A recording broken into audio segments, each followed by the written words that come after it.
आओ बड़े सुंदर जखन अपना सबके कोनो शुभ काम होइ छै त कहल जाइ छै सबटा काम सुबह सुबह होय। और बड़े सुंदर एक गीत सुनाबी।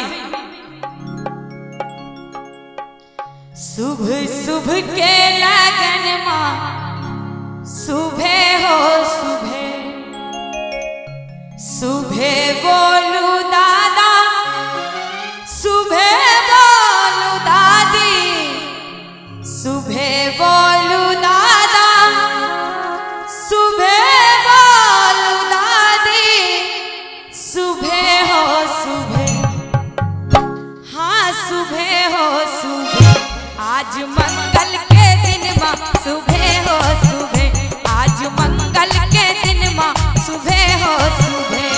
सुबह बोलू दादा सुबह बोलू दादी सुबह बोलू दादा सुबह बोलू दादी सुबह हो सुबह हाँ सुबह हो सुबह आज मंगल के दिन माँ सुबह हो सुबह आज मंगल के दिन माँ सुबह हो सुबह।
और की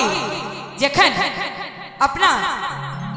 राजा जनक जी अपना बेटी के विवाह करे छथिन सीता बेटी के सब गोटे खुशी से नाचे छथिन झूमै छथिन और कहे छथिन सुबह बोलू भैया सुबह बोलू भाभी सुबह हो सुबह हाँ सुबह हो सुबह बाजे घर घर बधैया सुबह हो सुबह बाजे घर घर बधैया सुबह हो